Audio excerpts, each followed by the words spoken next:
para abrirem suas Bíblias no Evangelho de Lucas, no capítulo 16. Faremos a leitura dos versos 19 a 22. É uma passagem muito conhecida dos irmãos e posso afirmar, até daqueles que nos visitam, também conhecem esta passagem. Lucas 16, versos 19 a 22. Ora, havia um homem rico e vestia-se de púrpura e de linho finíssimo e vivia todos os dias regalado e esplendidamente. Havia também um certo mendigo chamado Lázaro que jazia cheio de chagas à porta daquele e desejava alimentar-se com as migalhas que caíam da mesa do rico, e os próprios cães vinham lamber-lhe as chagas. E aconteceu que o mendigo morreu e foi levado pelos anjos para o seio de Abraão, e morreu também o rico e foi sepultado. E no Hades ergueu os olhos, estando em tormentos, e viu ao longe Abraão e Lázaro no seu seio. E clamando disse: Pai Abraão, tem misericórdia de mim, e manda a Lázaro que molhe na água a ponta do seu dedo, e me refresque a língua, porque estou atormentado nesta chama. Disse, porém, a Abraão: Filho, lembra-te de que recebeste os teus bens em tua vida, e Lázaro somente males. E agora este é consolado e tu atormentado. E além disso está posto um grande abismo entre nós e vós, de sorte que os que quisessem passar daqui para vós não poderiam, nem tão poucos de lá passar para cá. E disse ele: Rogo-te, pois, ó Pai, que eu andes à casa de meu pai, pois tenho 5 irmãos, para que eles dêem testemunho, a fim de que não venham também para este lugar de tormento. Disse Abraão: Tem Moisés e os profetas, ouçam-nos. E disse ele: Não, é Abraão, mas se algum dos mortos fosse ter com eles, arrepender-se-iam. Porém Abraão lhe disse: Se não ouvem a Moisés e aos profetas, tampouco acreditarão, ainda que algum dos mortos ressuscite. O Senhor aplique em os nossos corações a leitura de sua santa palavra lida. Amém. Se nós podemos sentar, as crianças estarão saindo de volta.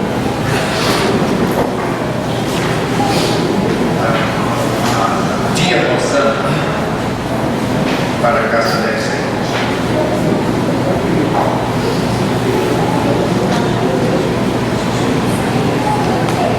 irmãos. Uma das coisas que me chama a atenção nesta passagem é que é uma história que foi contada pelo Senhor Jesus Cristo. Isto me chama muito a atenção.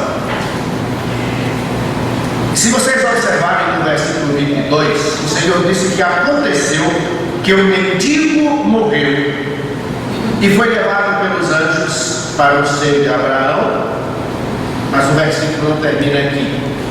Diz que também o rico morreu.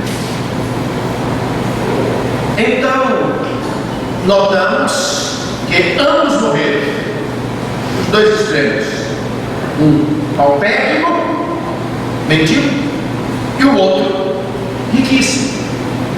Ambos morreram. Haverá um dia que você deixará de existir. Você, eu, todos nós. Vai chegar esse dia. E você deixará tudo que adquiriu. Você deixará o seu carro, sua casa ou casas, você deixará sua chácara, você deixará seus bens, você deixará tudo. Outro vai assumir os seus bens. Em alguns casos, aqueles que hão de assumir o que você deixou não fizeram nada para te ajudar, até forma trabalho. Este dia há de chegar. Haverá o momento do último suspiro.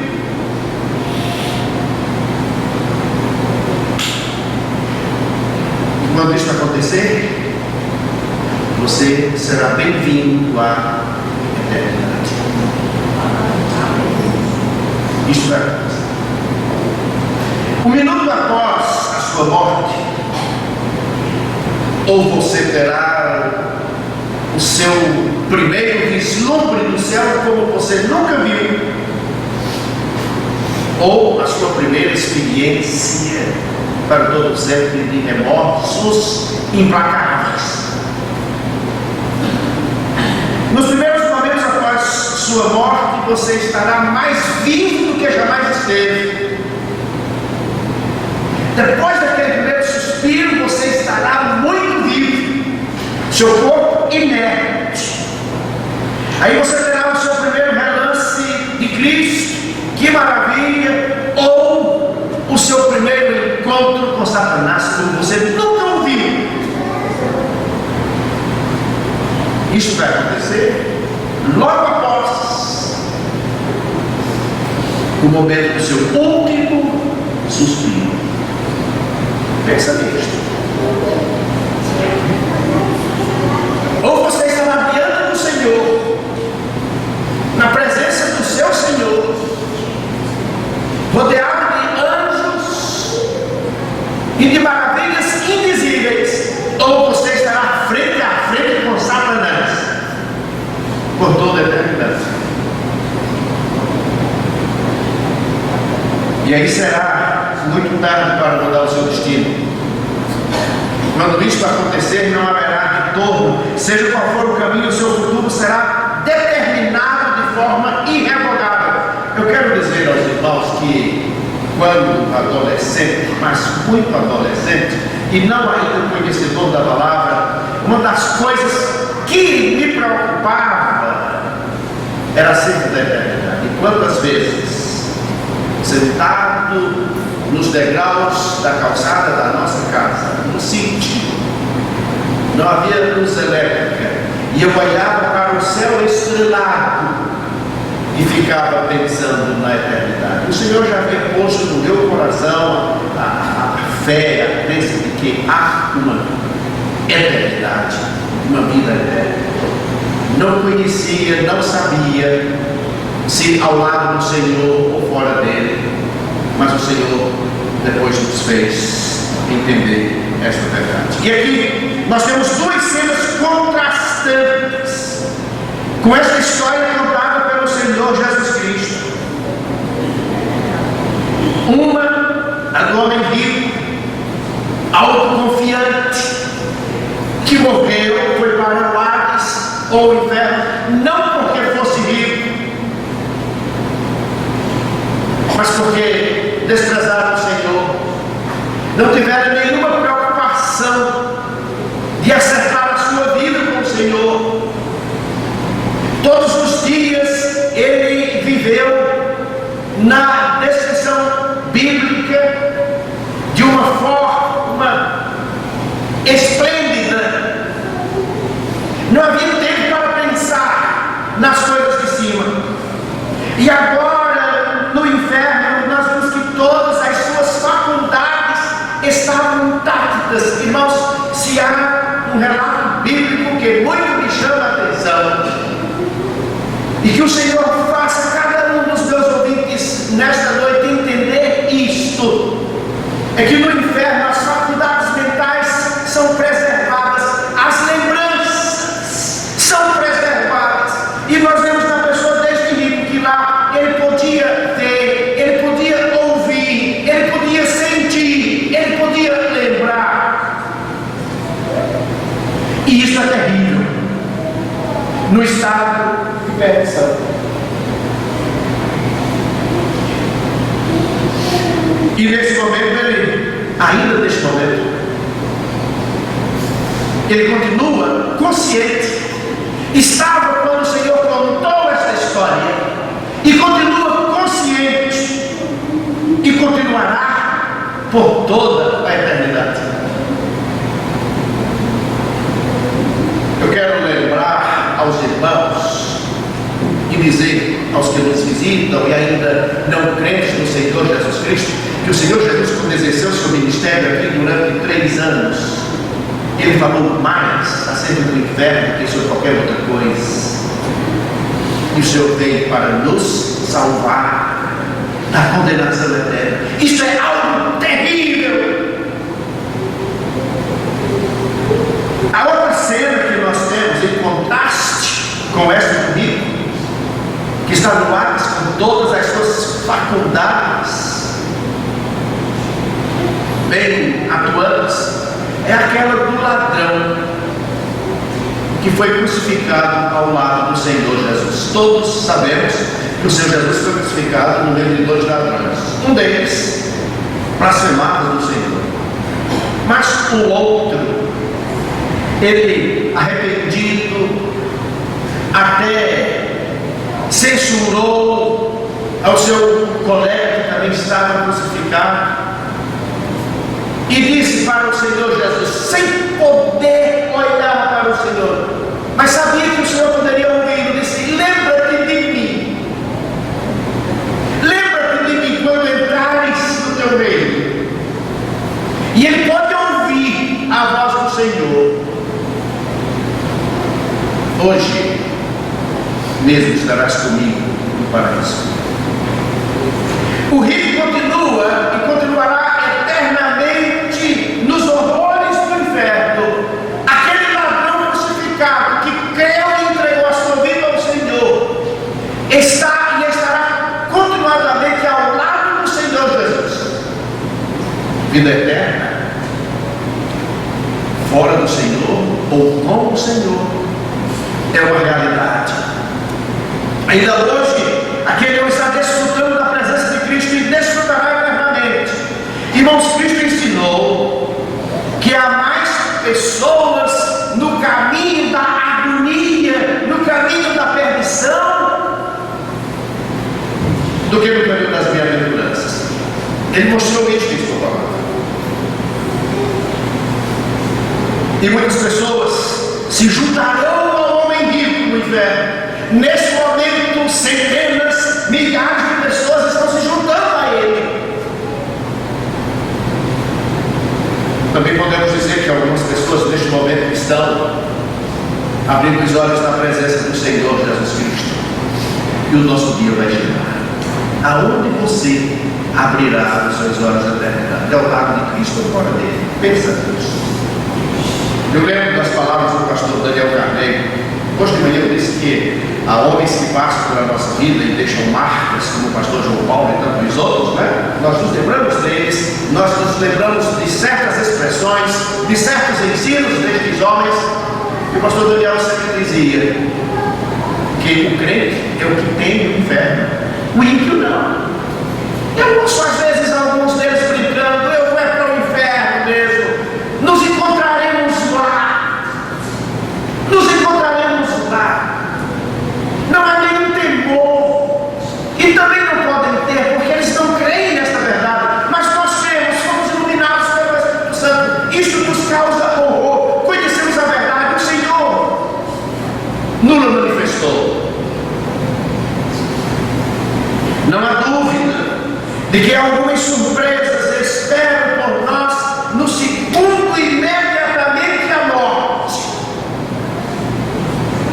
Mas é bem melhor ser surpreendido pela indescritível presença do Senhor do que o contrário, não é verdade?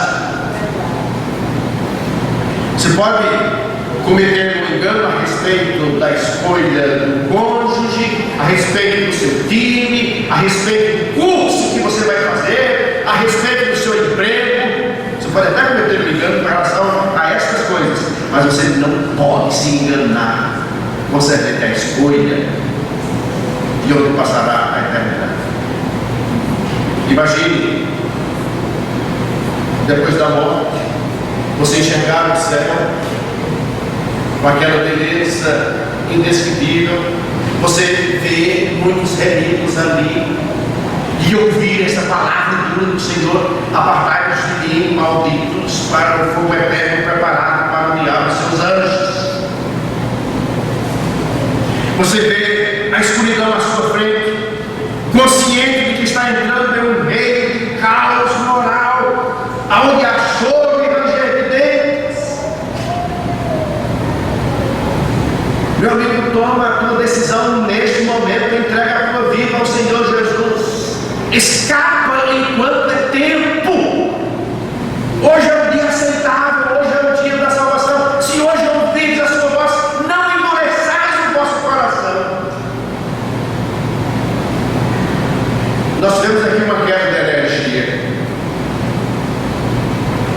Digamos que nessa queda de energia começasse agora a sair faíscas de fogo destas lâmpadas,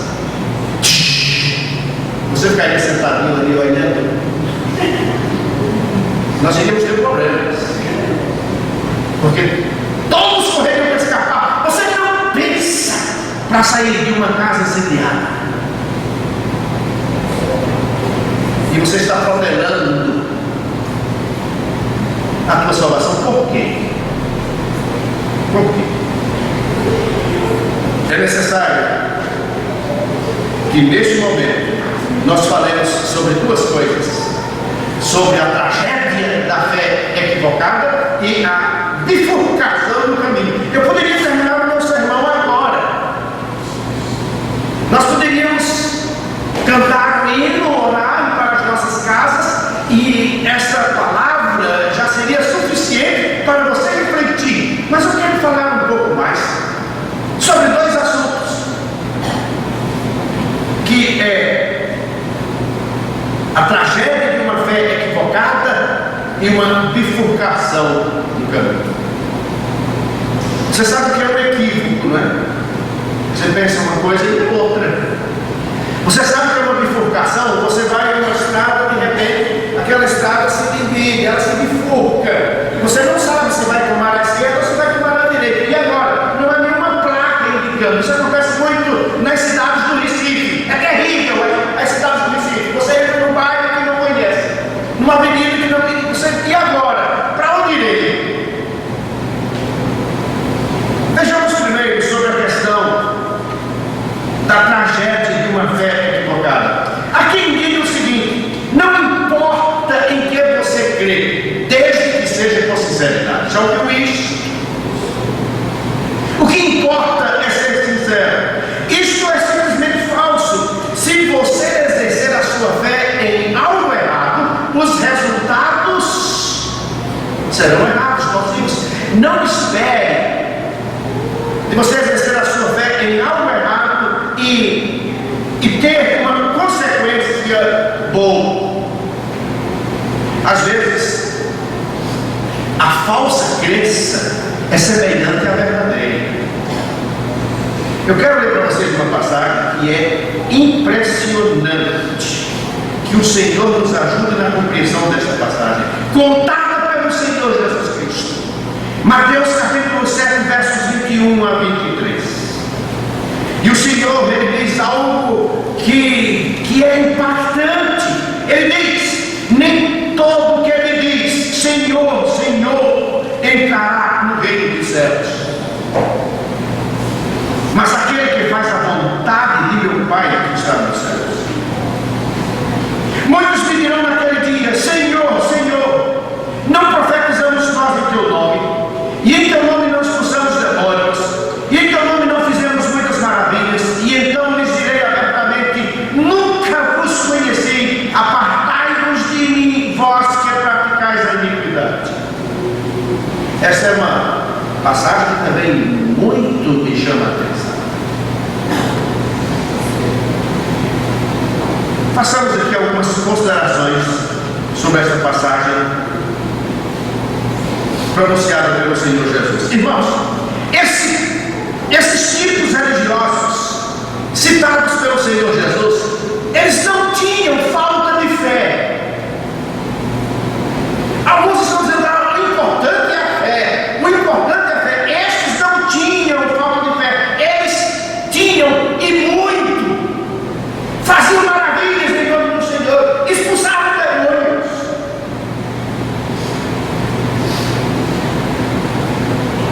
A segunda coisa, tinham segurança de que estariam no céu. Senhor, nós em teu nome fizemos maravilhas, nós expulsamos demônios, fizemos isso, fizemos aquilo. Quem as visse teria a noção de estar diante de pessoas compromissadas com Deus e cheias de poder.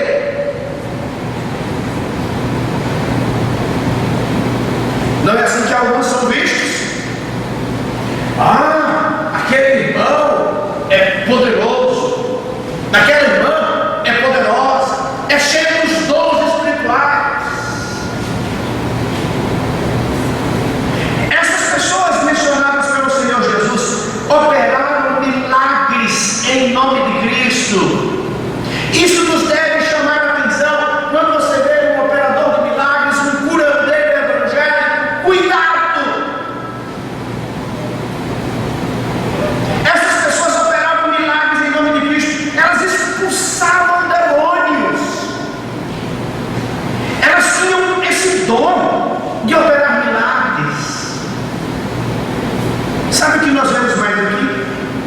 estavam usando o nome de Jesus. Mas nós notamos que com todas essas qualidades, com todos estes dons, elas não praticavam a vontade do Pai Celeste.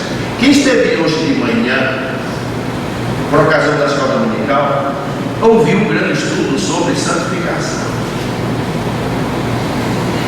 Irmãos, como você está participando da escola dominical? Como é que você está ouvindo a palavra? O que nós temos ouvido, o que nós temos lido, é para que reflitamos, é para que dobremos os nossos joelhos diante do Senhor, é para que batamos no nosso peito e oremos como o publicano: Senhor, tem misericórdia de mim, eu estou preso, eu estou enlaçado em muitos pecados, eu não consigo me libertar, eu não estou conseguindo, quanto mais força eu faço, mais as algemas apertam, tem misericórdia de mim.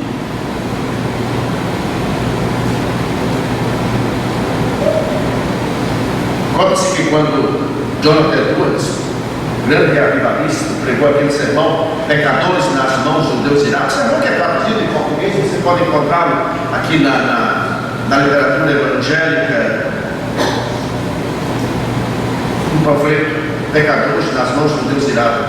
E Jonathan Edwards, ele era míope, e o sermão era lido, ele iria com muita dificuldade, era míope. Muitos os ouvintes, e o Espírito Santo operou tão poderosamente nos corações dos ouvintes, que houve um arrependimento crucial na vida de cada um. E disse que eles, os presentes, agarravam-se às colunas do templo e clamavam: o que devo fazer? Pecadores nas mãos de um Deus irado. E houve muitas conversões naquela ocasião. Sabe, muitas vezes nós, os crentes do Senhor Jesus, precisamos nos convertermos de muitos dos nossos pecados que estão tão arraigados, tão crônicos na nossa vida, trazendo prejuízos a nós e àqueles que estão à nossa volta. Precisamos pensar a respeito disto. Senhor, tem misericórdia de mim. Precisamos tomar uma decisão.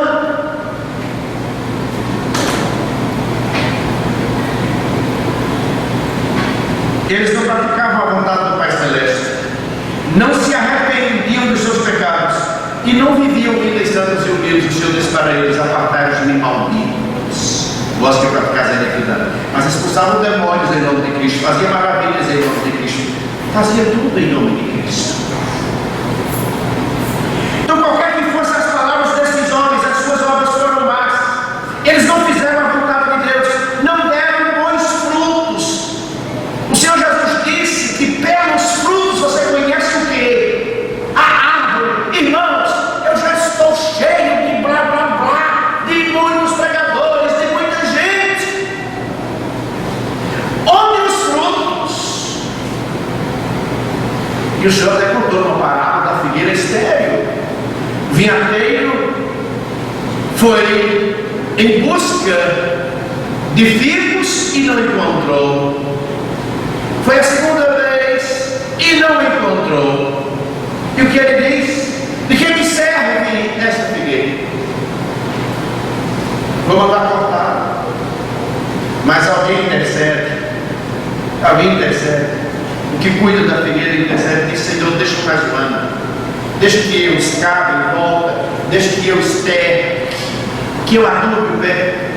Se não der frutos, se der, deixa, se não, corta e lança fora. Onde estão os frutos? A revista Veja dessa semana trouxe uma matéria: os evangélicos é a região que mais cresce no Brasil, e a previsão é daqui a 20 anos o número de evangélicos superar o número de católicos. Está na Veja desta semana. Está crescendo assustadoramente o número de crentes no Brasil. Mas, no meu entender, é um número fictício. Na linguagem popular, para inglês, bem. Porque onde está a mudança da nossa sociedade? A violência continua aumentando, o roubo, a imoralidade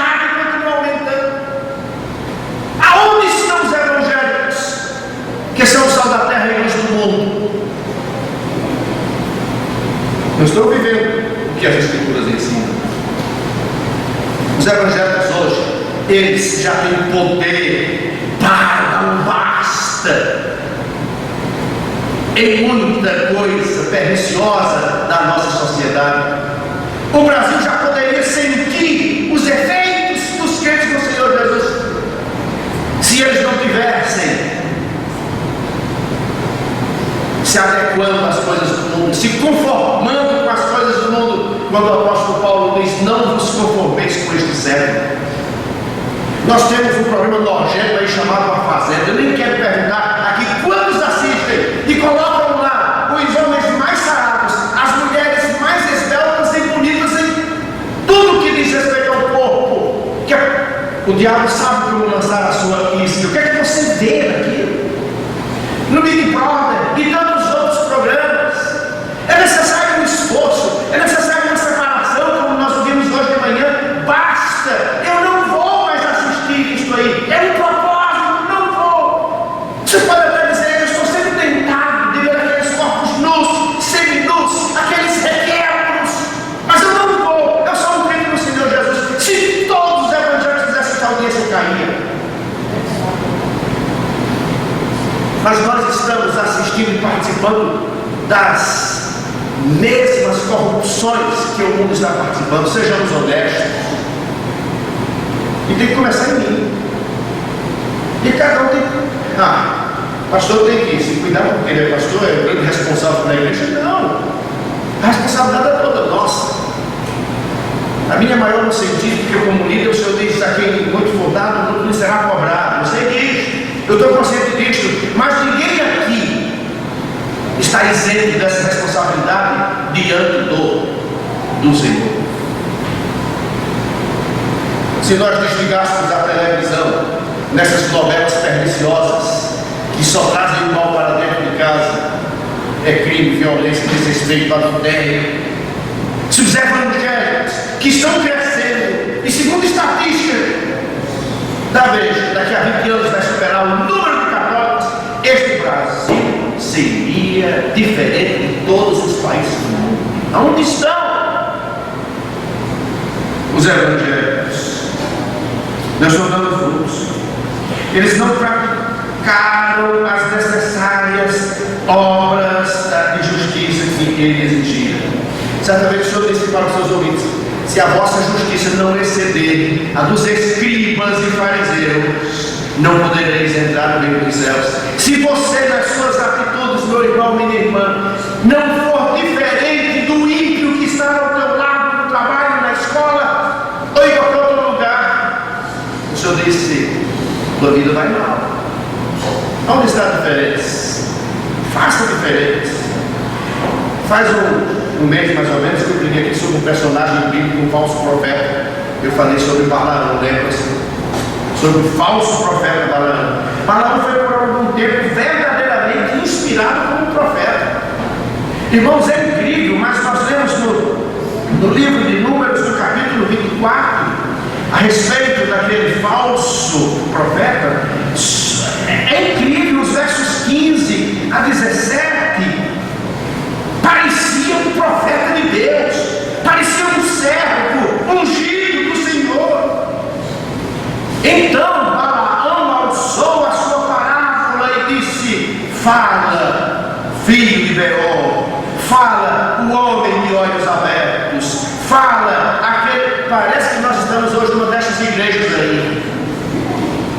Fala aquele que ouviu os ditos de Deus, o que sabe a ciência do Altíssimo, o que viu a visão do Todo-Poderoso, caído em êxtase e de olhos abertos. Fala.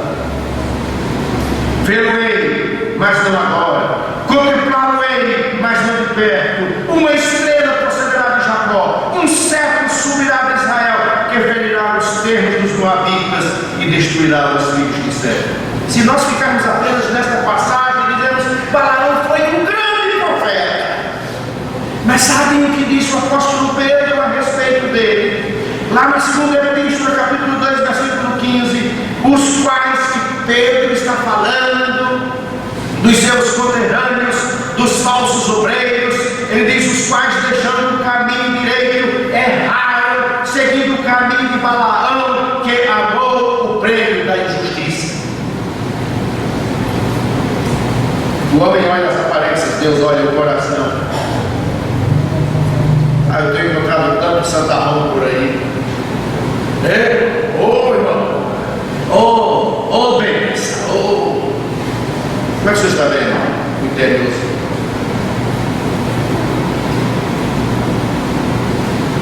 Judas, apóstolo do Senhor Jesus. Quando o Senhor nos mandou para pregar, o certo Judas também esteve realizando milagres. Em nada Judas foi diferente dos demais apóstolos. Mas Judas era mau. Mateus capítulo 10, versos 1 a 8, nos dá uma radiografia de Judas. Irmãos, há pessoas que foram criadas em um lar evangélico, foram criadas em uma atmosfera cristã, sempre ouviram essas verdades, e até os adolescentes que me ouvem podem me entender. Sempre as aceitaram mentalmente, crendo nas coisas certas, falando sobre elas, e no entanto não são verdadeiros crentes, não confessam o Senhor Jesus. Irmãos, para ser salvo é necessário muito mais do que uma profissão de fé. Devemos praticar o nosso cristianismo tanto quanto professar. Isso nos faz lembrar as palavras de Tiago, lá no capítulo 1, versos 22 a 27, quando ele diz: e sede cumpridores da palavra e não somente ouvintes, enganando-vos com falsos discursos, porque se alguém é ouvinte da palavra e não praticante, e não cumpridor, é semelhante ao varão que contempla no espelho o seu rosto, porque se contempla a si mesmo e foi-se logo, se esqueceu do que não era. Mas como é que eu sou mesmo? Aquele, porém, que atenta bem para a lei perfeita na liberdade, e nisto persevera, não sendo ouvido esquecido, mas fazedor da obra, este então será bem-aventurado no seu feito. Se alguém de vós cuida ser religioso e não refreia a sua língua, antes engana o seu coração, a religião desse é vã. A religião pura e imaculada para com Deus o Pai é esta, diz Tiago: visitar os órfãos e as viúvas nas suas tribulações e guardar-se da corrupção do mundo. Guardar-se da corrupção. O verso 22 deixa bem claro que não é falar, mas fazer a vontade de Deus. Irmãos, alguns às vezes me perguntam: mas qual é a vontade de Deus? Eu vou dar aqui algumas. Primeiro, a vontade de Deus é que amemos uns aos outros. O Senhor Jesus disse: um novo mandamento vos dou, que vos ameis uns aos outros. O apóstolo Paulo disse: ainda que eu tivesse o dom de profecia, e tem muita gente aí em busca desse dom, ainda que eu tivesse o dom de profecia e conhecesse todos os mistérios e toda a ciência, e ainda que eu tivesse toda a fé, de maneira tal que ele transportasse os montes e não tivesse amor, nada servia. 1 Coríntios 13:2. O apóstolo João, na sua primeira epístola, enfatizou muito essa necessidade para a igreja. Ele disse: meus filhinhos, não amemos de palavra, nem de língua, mas por obra e em verdade. Você pode demonstrar o seu amor sem dizer uma palavra. Alguns dizem: precisamos amar, mas não amam. Que a nossa oração seja: Senhor, faz com que eu possa amar mais e mais. Inclusive faz parte da letra dos nossos cantos. A vontade de Deus é que perdoemos uns aos outros. Pastor, isso é muito difícil. Quem está dizendo que é fácil? Não é. É possível? Sim. O que nos diz a palavra concernente a isto? O Senhor Jesus disse algo profundo profundo. Ele disse: se não perdoardes aos homens as suas ofensas, isso é duro. Essa é uma daquelas passagens que nós desejamos que ela não estivesse lá. A velha natureza diz: eu não gostaria que essa passagem estivesse aqui. O Senhor Jesus disse: se não perdoardes aos homens as suas ofensas, vosso Pai Celestial não vos perdoará as vossas ofensas. Irmãos, que autoridade temos nós para não perdoar as ofensas que temos recebido, se nós mesmos temos ofendido?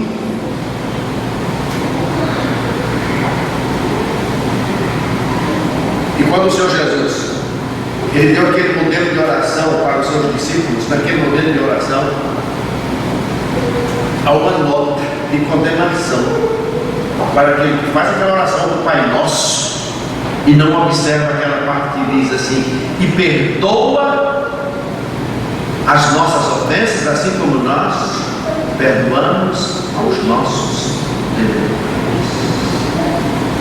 Deve imaginar nós fazemos esta oração e colocarmos como padrão do perdão de Deus o nosso perdão para com o próximo.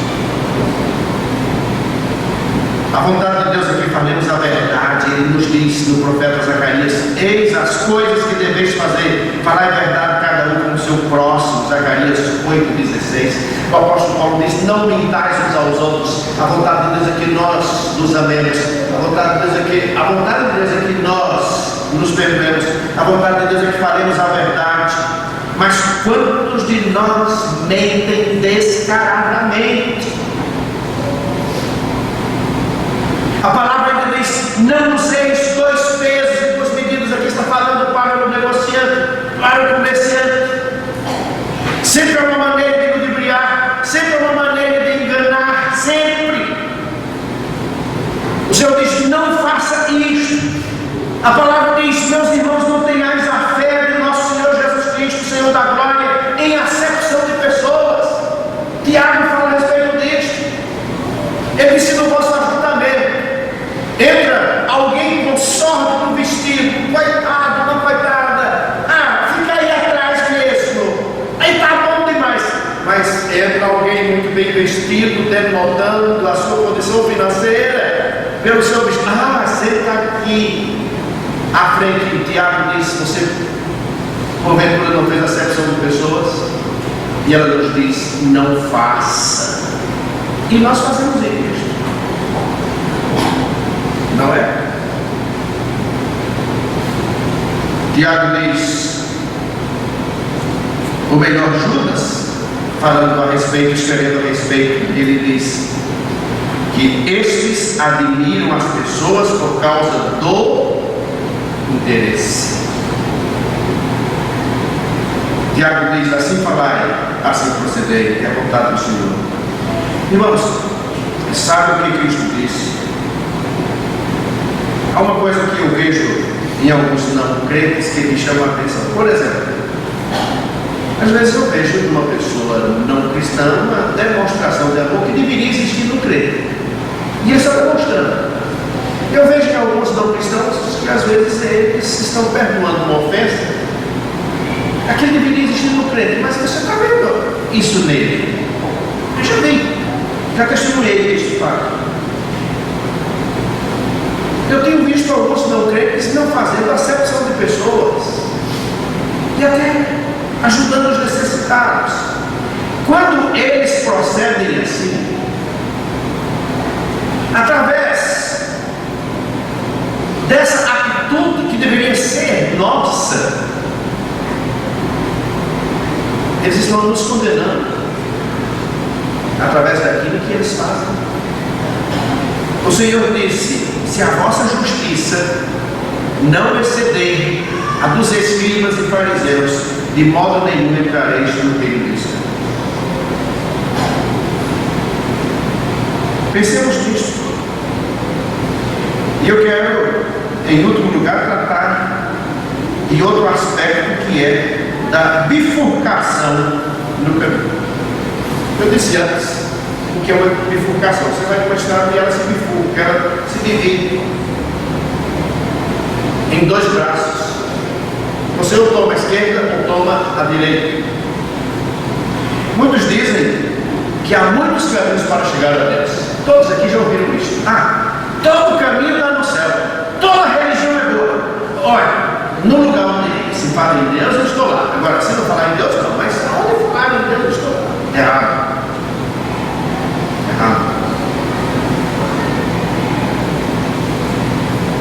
Quando alguém diz que todo caminho dá no céu, se temos uma ilustração dizendo que todo caminho dá na venda, pode ser que todo caminho dê na venda, mas no céu não. Então, elas quando dizem isso, estão dizendo que as pessoas podem escolher o seu próprio caminho. Qual é o ensino de Cristo? Ele disse que há apenas dois caminhos, Mateus capítulo 0, versículo 13. Um estreito que leva ao céu e um largo que conduz a pés. Você já leu essa passagem, não é?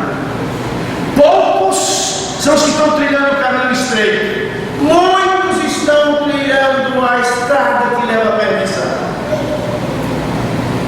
Quando eu venho para a igreja, é certo, durante a semana quando eu venho de carro, eu venho pela BR, mas no domingo eu venho pela Agamenon, Magalhães. Essa avenida ela tem 3 largas faixas que levam as pessoas à boa viagem. Então eu escolho uma das faixas, não importa. E eu posso, ao escolher uma daquelas faixas, eu posso ir para a faixa da direita ou posso ir para a faixa da esquerda e às vezes faço pista. Mas quando eu escolho uma daquelas faixas, sempre tem um mais apressado do que eu, que passa rapidamente por mim. E uns estão numa marcha tão lenta que sou eu quem passo por eles. Mas todos nós, tanto aqueles que passam por mim, como aqueles que são ultrapassados por mim, todos nós vamos numa mesma direção e chegamos no mesmo destino. Mas isto aqui representa muito bem as religiões deste mundo. Quando alguém diz que toda religião leva o homem ao céu, não importa em que faixa você esteja, estamos na mesma pista, dizem eles, só que em faixas diferentes. Meu irmão católico, meu irmão espírita, meu irmão de Jeová e tantos outros, estamos em faixas diferentes, todos nós caminhando rumo ao céu. É uma estrada macia sobre os pés, sem inclinação, é uma estrada atraente, fácil de ser percorrida, mas não foi isto que Cristo ensinou. Estão me ouvindo? Não foi isto que ele ensinou. Ele disse que o caminho para a vida é estreito, e aqui só há uma pista de tráfego para o céu, que é o Senhor Jesus Cristo. Todo aquele que me confessar diante dos homens, eu o confessarei diante do meu Pai que está nos céus. Todo aquele que me negar diante dos homens, também eu negarei diante do meu Pai que está nos céus. Como podemos ter a certeza de que o caminho que escolhemos é o correto? Porque Cristo disse. Um dos ensinos das Escrituras é que não é nós que subimos até Deus, mas Ele que desce até nós. Quando nós tentamos subir, nós falhamos. Nós precisamos que Deus desça para nos resgatar, confiança plena, total no Senhor. Devemos reconhecer a nossa incapacidade. O fato, irmãos, é que escondemos o nosso verdadeiro eu até de nós mesmos. O apóstolo Paulo, numa certa ocasião, ele disse: miserável homem que eu sou. O profeta Isaías, já profeta, quando teve um encontro com o Senhor, Isaías capítulo 6, no ano em que morreu o rei Uzias, ele disse: eu vi o Senhor assentado no trono do seu trono. E ele descreve aquela visão. O seu servo encheu o templo Os serafins estavam sobre a sua cabeça. Cada um tinha 6 asas. Com 2 cobriam os seus rostos, com 2 cobriam os seus pés, com 2 voavam. E quando ele teve aquela visão, ele não se conteve. Ele exclamou e disse: ai de mim que vou perecendo, porque eu sou um homem de lábios impuros e habito no meio de um povo de impuros lábios, eu vou perecer. Jó, capítulo 1, versículo 1, que descreve a sua pessoa como sendo um homem reto, justo, temente a Deus, que se desviava do mal. Quando teve um encontro com o Senhor, ele disse: eu sou miserável e desprezível. Quanto mais perto de Deus, mais reconhecemos a nossa pecaminosidade. Irmãos, ainda que eu conseguisse, entendo uma expressão, passar um dia sem pecar, no outro dia não escaparia. Sabe o que eu faço às vezes? Todos os dias, ao final do dia, eu anoto os meus gastos. Isso tem me ajudado muito no meu controle financeiro. Muito! Eu digo para a dona Rosa, quando ela disse: eu não sei o que está acontecendo, porque você não recebe tanto, espera aí, vou te mostrar. Se você disser assim, então, digamos assim, 2002, 25 de outubro de 2002, vai lá em casa, se você quiser saber quanto eu gastei no dia 25 de outubro de 2002, eu te mostro. Te mostro. Isso tem me ajudado muito, porque se eu não fizesse isto, eu mesmo ficaria desconfiado, mas eu perdi dinheiro. Só pode ter sido. Eu tenho esse controle. Aí às vezes, sabe o que eu tento fazer? Isso para ilustrar. Se você disser, se eu passar um dia sem pecar, sei lá, digamos que você passa, mas no outro dia eu duvido você escapar. Aí ela diz que hoje eu não vou gastar um centavo. Aí a dona Rosa diz: meu filho, tem que ir amanhã. Hoje eu não vou gastar, não vou gastar. Hoje eu não vou gastar, não vou sair de casa, não vou gastar. Aí quando chega à noite, com o maior prazer, ao lado do dia que eu coloco um risco, não gastei nada. Ai, mas no outro dia eu gastei em dobro. No outro dia eu gastei em dobro. Porque eu não gastei no dia anterior, no outro dia eu gastei em dobro. Não adianta. Irmãos, assim é a nossa vida. Então, hoje eu não vou pecar. Não adianta você se isolar, porque ele está bem inerente a cada um de nós. Irmãos, amar verdadeiramente a Deus significa odiar o pecado, mas sinceramente tentamos odiar aquilo que nós amamos tão profundamente. Eu estava lendo antes de ontem no livro de Êxodo, o Senhor dando algumas determinações para que os seus servos não estivessem se associando com os ímpios. E o Senhor dando normas para o seu povo, inclusive para que o seu povo não estivesse se unindo a um jugo desigual. E eu parei para fazer uma reflexão: por que a palavra do Senhor diz para que nós não estejamos nos associando com os ímpios, para que não estejamos nos assentando na roda dos escarnecedores? Por quê? Porque a palavra diz: as más companhias, que elas fazem, corrompem os bons costumes. E porque a preocupação do Senhor para que nós estejamos nos separando, nos santificando nesse aspecto, é porque, irmãos, qualquer um com quem nós estejamos associados poderá nos desviar do caminho se não estivermos na presença do Senhor. E por quê? Porque a nossa natureza é tendenciosa. O que Ele vai falar para nós, o que Ele vai ensinar para nós, o que vai inculcar na nossa mente, é exatamente aquilo que nós queremos. Não se iluda, é a velha natureza. E por que o caminho é estreito? Porque o homem tem que admitir que é pecador. Essa é a maior dificuldade. das pessoas é admitir que é pecador, é admitir, eu errei. Que dificuldade tremenda. Eu gosto muito do rei Davi. Ele teve seus pecados, seus escorregões, suas mazelas. Coitado de Davi. Por causa de um deslize com Batselba, agora ele só é visto como sendo uma ovelha negra do seu tempo. Mas Davi é um homem segundo o coração de Deus. O Senhor, quando fala para Salomão, seu filho, o Senhor diz: se você andar no caminho de Davi, seu pai. E o Senhor elogia a Davi. Davi, quando pecou com Batseba, que o profeta Natã repreendeu, mas ele não repreendeu diretamente, ele contou uma história. Lembra-se da história contada por Natã? Natã disse: Davi, um homem que tinha muitas ovelhas, outro só tinha uma ovelha, e ele cuidava tanto daquela única ovelha que ele a deitava no seu regaço, ele a tinha como se fosse uma filha.